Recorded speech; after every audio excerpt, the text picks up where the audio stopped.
오늘 우리에게 주시는 하나님의 말씀은 신약 성경 마태복음 5장 43절에서 48절까지입니다. 마태복음 5장 43절에서 48절 저와 여러분들이 한 절씩 교독하시고 마지막 절 합독하겠습니다. 또 내 이웃을 사랑하고 내 원수를 미워하라 하였다는 것을 너희가 들었으나 나는 너희에게 이르노니 너희 원수를 사랑하며 너희를 박해하는 자를 위하여 기도하라. 이같이 한즉 하늘에 계신 너희 아버지의 아들이 되리니 이는 하나님이 그 해를 악인과 선인에게 비추시며 비를 의로운 자와 불의한 자에게 내려주심이라. 너희가 너희를 사랑하는 자를 사랑하면 무슨 상이 있으리? 세리도 이와 같이 하지. 또 너희가 너희 형제에게만 무난하면 남보다 더하는 것이 무엇이냐? 이방인들도 이같이 아니하느냐? 그러므로 하늘에 계신 너희 아버지의 온전하심과 같이 너희도 온전하라. 아멘.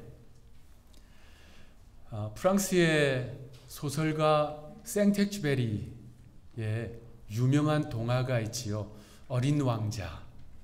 그는 어린 왕자를 통해서 이런 말을 합니다.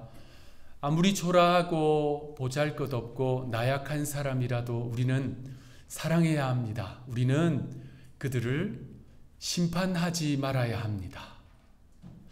그런데 사실 잘못한 사람을 조건 없이 용서하는 것, 사실 그거 쉬운 일이 아니지요.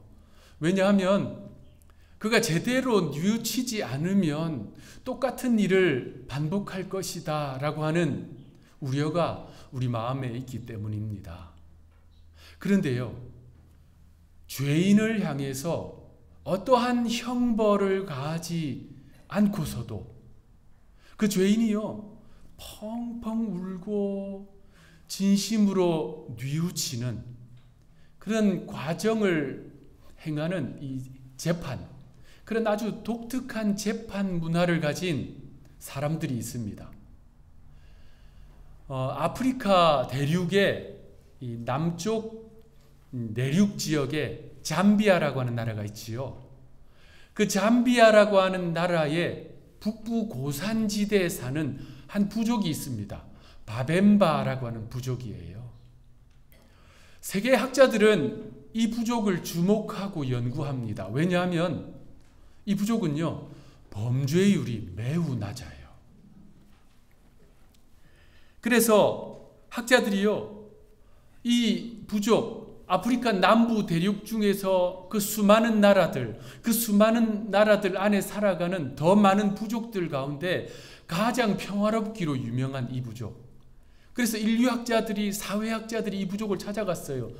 어쩜 이렇게 범죄율이 낮을까? 어쩜 이렇게 이 평안하게 살아갈까? 하고 들어가서 연구를 해보니까 이 부족만이 가진 독특한 재판 문화가 있다는 것을 발견합니다. 자, 그 부족 중에 누군가 죄를 지어요. 분명한 죄를 지어요. 그러면 그 사람을 그 마을 공터, 사람들이 모이는 광장 한복판에 세워놓습니다. 그리고 그 마을 사람들이 그를 삥 둘러쌉니다. 빠짐없이 마을 사람들이 다 나와서 그 죄인을 삥 둘러싸요. 자, 이런 상황이 되면 우리가 예측할 수 있는 다음 일들이 있습니다. 주로 이런 일이 일어난다고 우리가 예측할 수 있지요. 그 죄인을 삥 둘러싼 사람들이 하나같이 그 사람의 죄를 들추어내기 시작합니다. 그의 잘못을요, 백주대낮에 만천하에 공개합니다. 그래서 그를 부끄럽게 만들어요. 창피를 줍니다. 모욕감을 느끼게 해요. 사안에 따라서는 그에게 체벌을 가할 수도 있습니다. 죄가 무거우면 돌을 들어서 던지겠지요.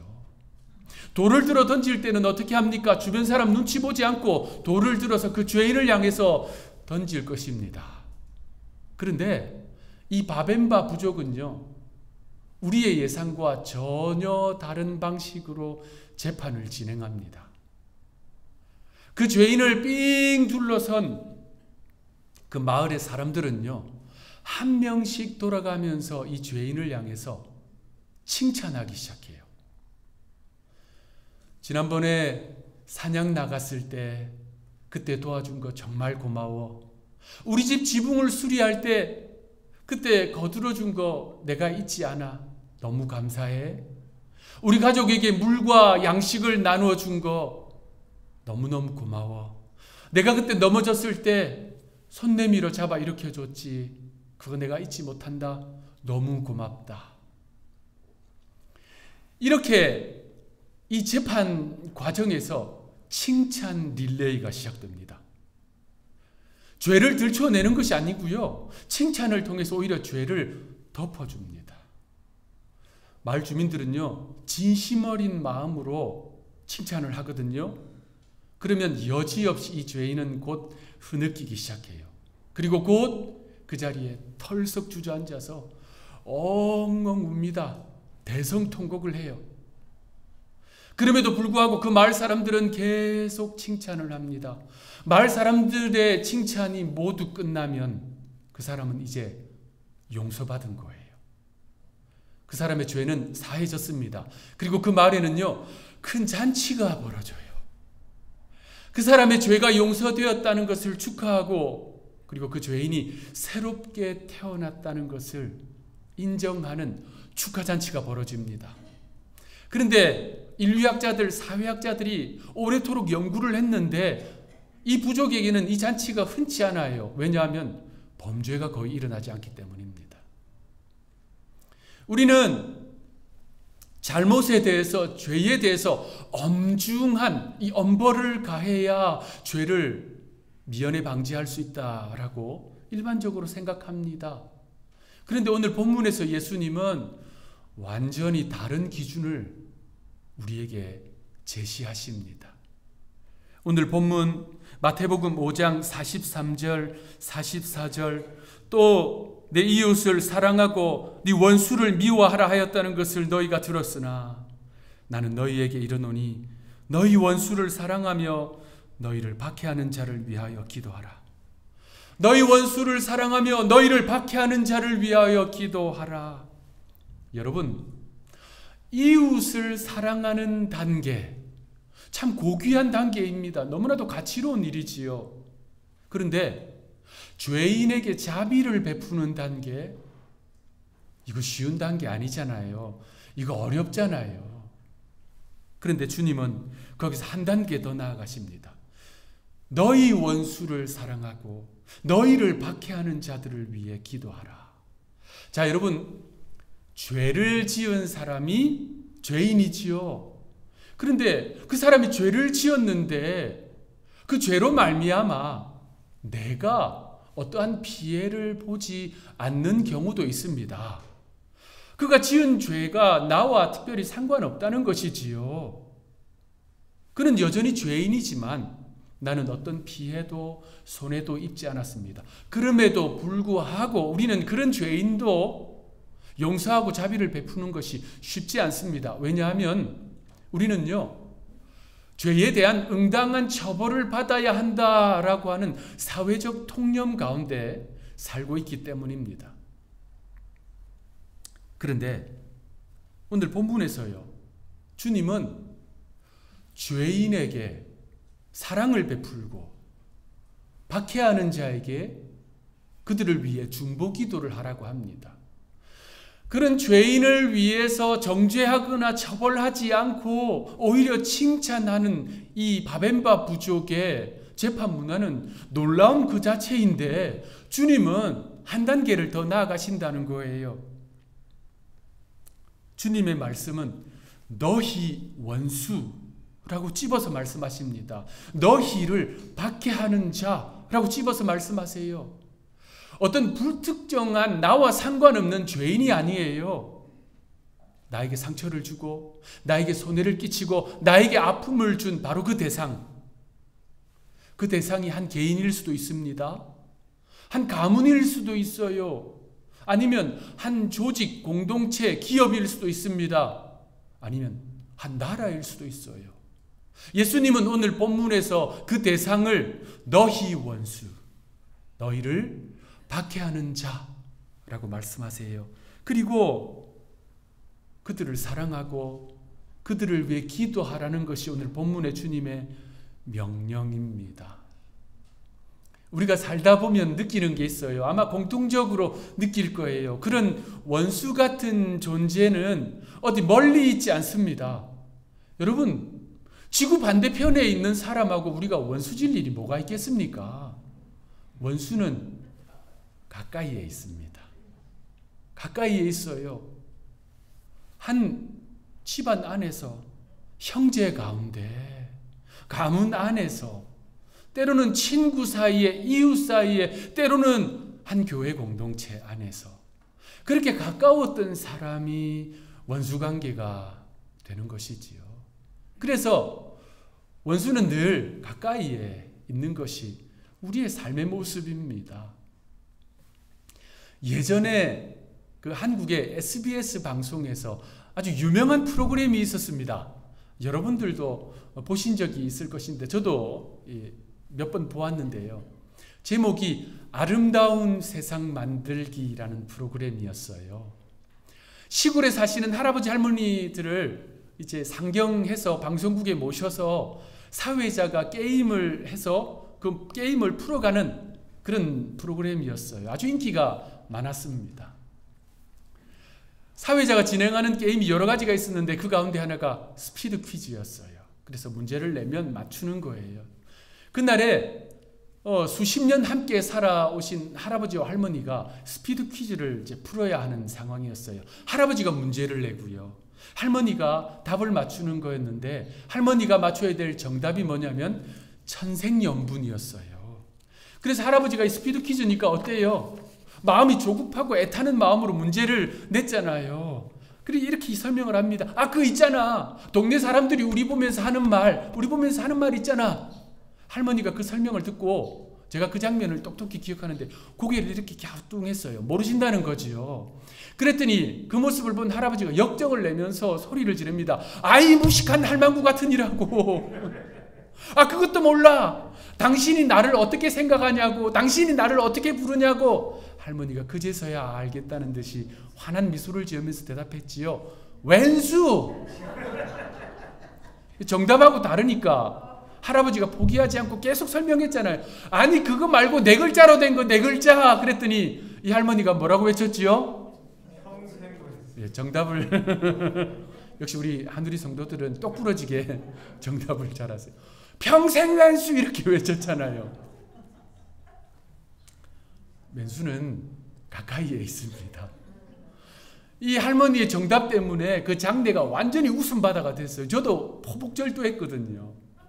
사회자가 정신을 차리고 이 할머니에게 이제 물었어요.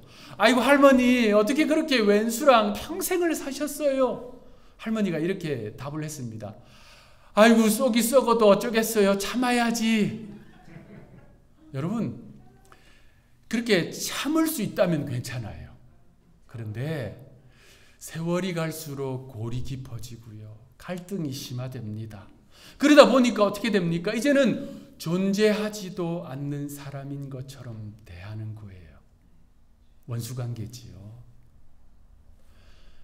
사랑했던 가족이, 사랑했던 친구가, 사랑했던 이웃이, 사랑했던 한 성도가 오늘 본문 말씀대로 나의 원수가 돼버린 거예요. 나에게 상처와 아픔과 고통과 손해를 끼친 나를 박해하는 자가 되어버린 것입니다.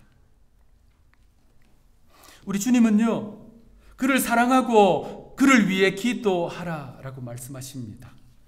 자, 이 말씀에 대해서 이렇게 하소연하고 싶은 분이 있을 수도 있습니다. 주님, 그 아픔과 상처가 아직도 저에게는 생생한데요. 주님, 그때 그가 한 말, 그가 한 행동 제가 잊을 수가 없습니다. 그때 일만 생각하면 가슴이 답답해요. 잠을 이룰 수가 없습니다. 고통당하는 사람은 저인데 왜 제가 사랑해야 합니까? 왜 제가 그를 위해 중보 기도해야 합니까? 용서는 아름다운 것입니다. 용서는 고귀한 것이지요.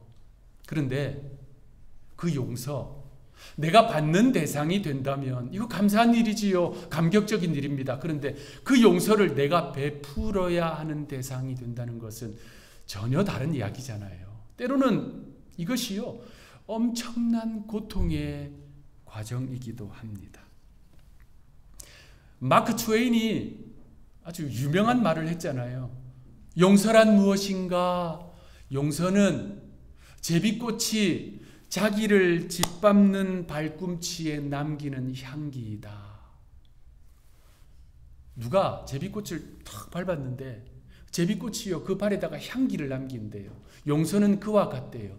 얼마나 멋진 말입니까? 그런데 여러분 생각해 보세요. 짓밟힌 제비꽃이 토해내는 것은 향기만이 아닙니다. 그보다 훨씬 짙은 고통의 탄식도 토해냅니다. 그런데 주님은요, 그 원수 같은 사람, 나에게 고통과 아픔과 박해를 가한 그 사람 사랑하래요. 중보기도 해주랍니다. 서양에 이런 유명한 격언이 있습니다. 여러분 들어보셨을 건데, 미워하는 것은 인간사다. 그러나 용서는 신의 일이다. 저는 이 말에 동의합니다. 미워하는 거 있잖아요. 서로 미워하는 거, 이거 죄인된 인간의 본능입니다. 누가 가르쳐주지 않아도요, 사람이 지내다가 자연스럽게 미워합니다. 그런데 용서 하나님의 일이에요. 하나님은요, 우리 사람의 성정을 잘 아세요. 하나님은 저를 잘 아십니다. 하나님은 여러분 한 사람 한 사람을 잘 아세요. 우리의 약함도 아시고요, 우리의 악함도 아십니다. 심지어 하나님은 우리 내면 깊은 곳에 있는 상처의 깊이 다 헤아리세요. 우리 아픔의 넓이 하나님은 모르시는 것이 없습니다. 그런 하나님께서 우리에게 사랑하고 중보기도 해주라는 이 말씀은 우리 힘으로 하라는 것이 아니에요. 우리 힘으로 할 수 없거든요. 오늘 본문에서 예수님이 말씀하시는 용서는 사랑과 기도로 설명됩니다. 원수를 사랑하고 박해하는 자를 위해 기도하라. 그런데 이 용서가 시작되는 지점인 이 사랑, 예수님이 본문에서 말씀하신 이 사랑이 어떤 사랑인가가 중요해요. 우리 한글 성경에는 사랑이라고 되어 있는데 원문 성경, 헬라어 원문 성경을 보면 이 사랑이 아가페라는 단어가 사용되었습니다. 여러분, 사랑이라고 다 같은 사랑이 아니잖아요. 세상에는 사랑이라는 말이 참 흔하지만 아가페는 정말 특별한 사랑이에요. 아가페는요, 하나님의 사랑을 설명할 때 사용하는 단어입니다. 그러니까 내 속에서 나오는 이 나의 사랑 말고 위로부터 부어지는 사랑, 하나님의 사랑, 그것이 바로 아가페이잖아요. 그러니까 주님이 본문에서 원수를 사랑하고 나를 박해하는 자, 고통을 주는 자, 아픔을 주는 자, 상처를 남긴 자를 위해 중보기도 하라는 이 용서의 사랑은요, 내 속에서 나올 수가 없는 거예요. 하나님이 부어주셔야 되는 것입니다. 하늘로부터 아가페가 부어질 때 일어나는 일이에요. 여러분, 그 아가페의 사랑이 우리 속에 부어지면 어떤 일이 일어날까요? 먼저 내 마음속에 있는 상처와 아픔이 치료되기 시작해요. 아가페의 사랑의 빛이 우리 속에 비추어지니, 치료의 광선이 우리의 영혼에 비추어지니 어떤 일이 일어나겠습니까?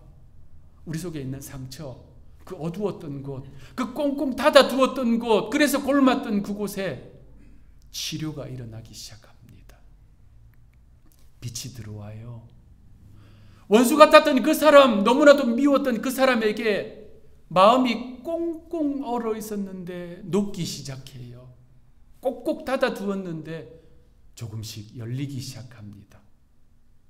그가 조금씩 이해가 되기 시작해요.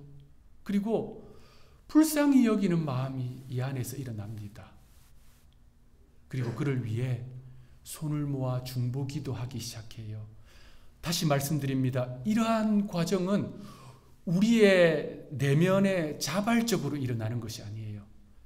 하나님께서 그 과정을 이끌고 가십니다.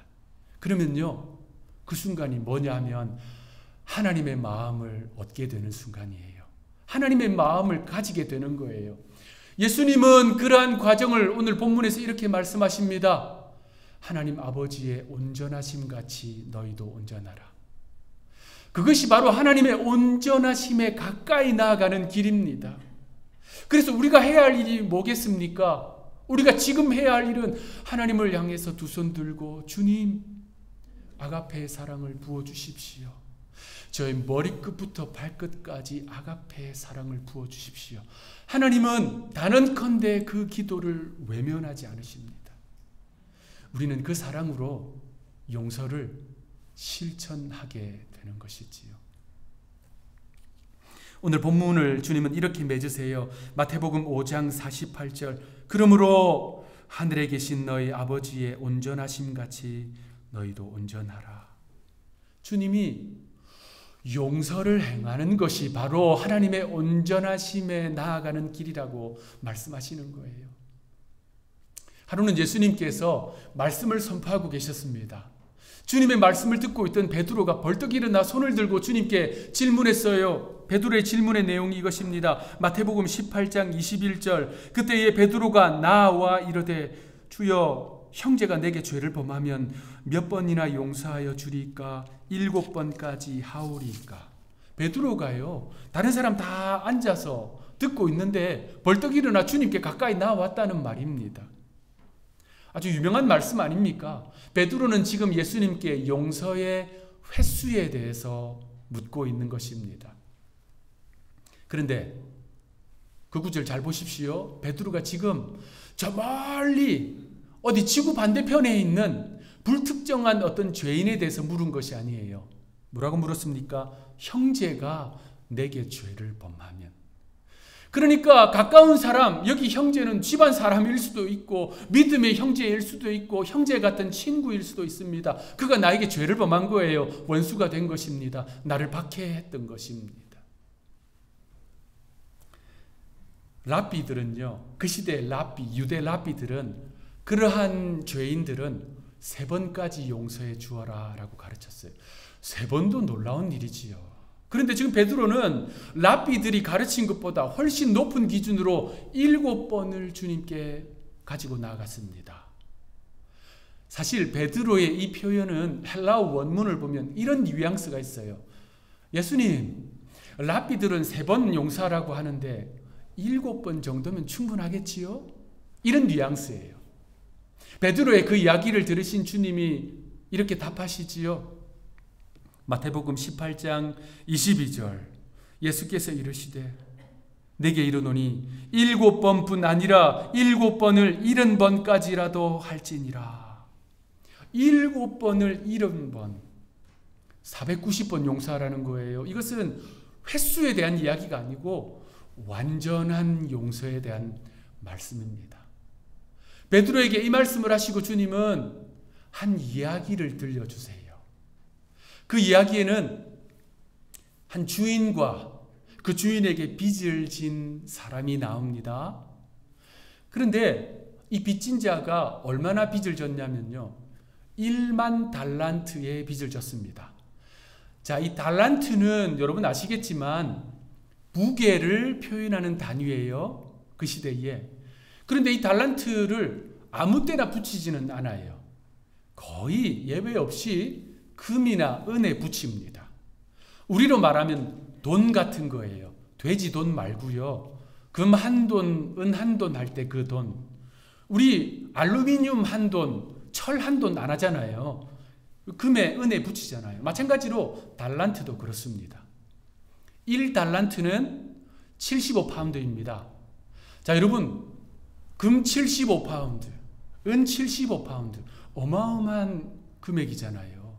그래서 예수님께서 그 유명한 달란트 비유에서 5달란트, 2달란트, 1달란트를 주인이 맡겼다라고 이야기하시잖아요. 1달란트만 있어도 웬만한 사업을 시작할 수 있거든요.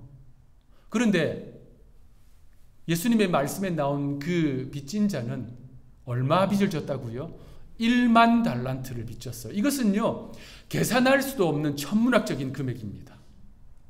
그 사람이 왜 그러한 빚을 졌는지는 알 수가 없지만 명확한 것은 그가 도저히 그 빚을 갚을 능력이 없다는 것입니다. 그래서 주인은 그를 불러서 엄중하게 명령합니다. 너와 너의 아내와 자녀들과 너의 모든 소유를 다 팔아서 빚을 갚으라. 그 빚진 자가 엎드려 애원했습니다. 자비를 구했습니다. 불쌍히 여겨주십시오. 그 주인의 마음이 동했어요. 그래서 탕감해 주었습니다. 대단한 주인이지요. 엄청난 탕감을 받았습니다. 뛸 듯이 기뻤을 거예요. 그러면서 그 집에서 나오면서 길을 가고 있는데 이 사람이 한 친구를 만났어요. 자신에게 빚진 자를 만났습니다. 얼마 빚지냐면요, 100데나리온을 빚졌어요. 이건 비교가 되지 않는 금액이지요.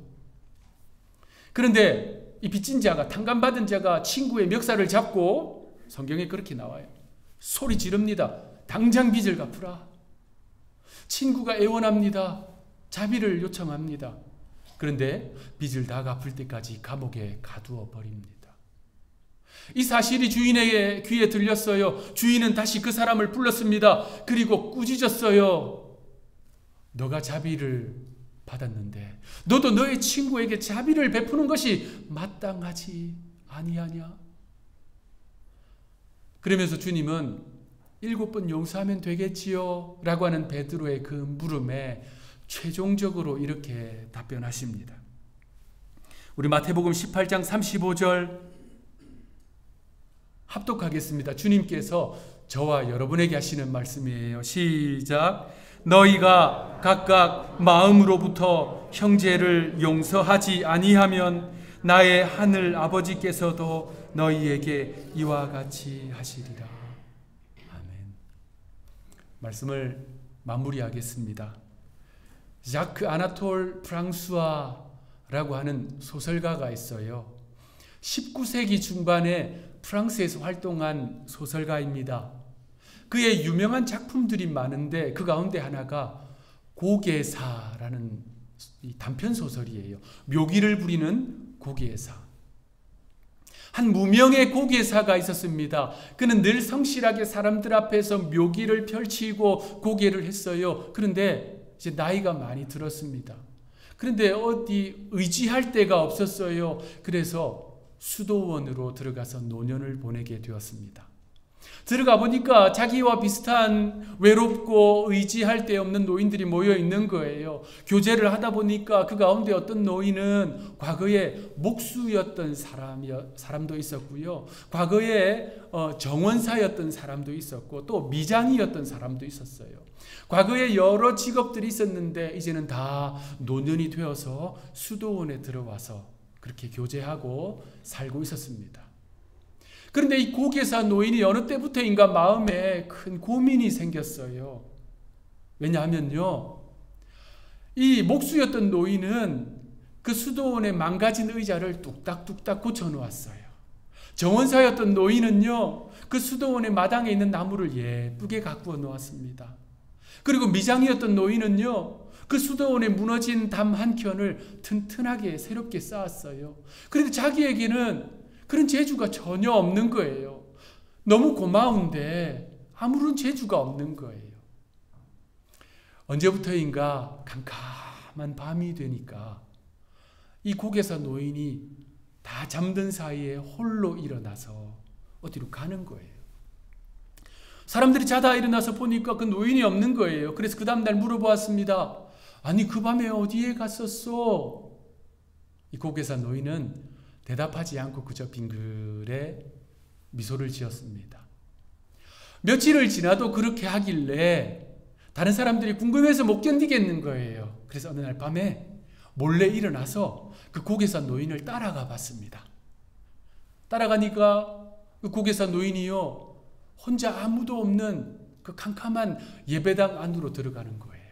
사람들은 창문 너머로 그 고개사 노인을 쳐다보고 있었어요. 근데 그 노인이요, 자기 얼굴에 분을 바르기 시작하는 거예요. 그들이 분장을 합니다. 이 고개사들이 하는 거 있잖아. 연지곤지를 하고요. 자신이 과거에 입었던 고개사 복장을 다 갖춰 있습니다. 그들이 단상을 향해서 일어서서 묘기를 부리기 시작하는 거예요. 접시를 돌리기 시작합니다. 공을 돌리기 시작해요. 온갖 묘기를 부리기 시작합니다. 창문 너머에서 그 장면을 보고 있던 다른 사람들이 아이고 어쩌나 저 노인 이제 정신이 이상해졌구나 생각했어요. 이 고개사 노인이요 땀을 뻘뻘 흘리면서 한참을 그렇게 하더니 이제 고개를 멈추고 그 자리에 무릎을 꿇고 이렇게 기도합니다. 하나님, 제가 할 수 있는 것이 이것밖에 없습니다. 이 노인은요, 하나님께서 주신 그 은혜, 받은 은혜 갚을 길이 없어서 자신이 할 수 있는 그것, 밤마다 주님 앞에 나아가서 재롱을 피우듯이 땀을 흘리며 정성을 다해 주님께 영광을 올려드린 거예요. 하나님은 당신의 백성들에게 각각의 은사와 능력을 주셨습니다. 그런데 어떤 사람들은요, 빛나는 은사를 받았어요. 찬란한 능력을 가지고 있습니다. 그래서 박수발채를 받기도 합니다. 그런데 하나님은 우리 모두에게, 반복해서 말씀드립니다. 우리 모두에게 주신 은혜가 있습니다. 한 사람도 빠짐없이요. 그 은혜는 그 어떠한 은사보다, 그 어떠한 능력보다 큽니다. 바로 용서예요. 하나님은 우리를 용서하셨어요. 하나님은 저를 용서하셨고요. 여러분 한 사람 한 사람을 용서하셨습니다. 우리는 용서받은 자입니다. 그래서 주님은요, 우리에게 이제 용서하라고 말씀하세요. 그러므로 아가페의 사랑으로 용서를 실천해서 하늘에 계신 우리 아버지의 온전하심에 가까이 나아가는 저와 여러분들이 되시기를 구주 예수님의 이름으로 축원합니다. 기도하겠습니다. 하나님, 주님은 우리를 용서하셨습니다. 주님은 우리를 용서하시되 온전히 철저히 용서하셨습니다. 그리고 이제는 그 용서를 베푸는 자 되라고 말씀하십니다. 나의 원수, 나를 박해하는 자, 그를 사랑하고 그를 위해 중보기도 하라고 말씀하십니다. 그러기 위해서는 하나님, 우리 모두에게 아가페의 사랑을 부어 주옵소서. 머리끝부터 발끝까지 아가페의 사랑으로 채워주셔서 우리가 치유함 받고 회복함 받아서 그 사랑을 실천하는 주님의 백성들 되어서 하늘에 계신 우리 아버지의 온전하심을 닮아가는 저희들 되게 하여 주옵소서. 감사하옵고 구주 예수님의 이름으로 기도합니다.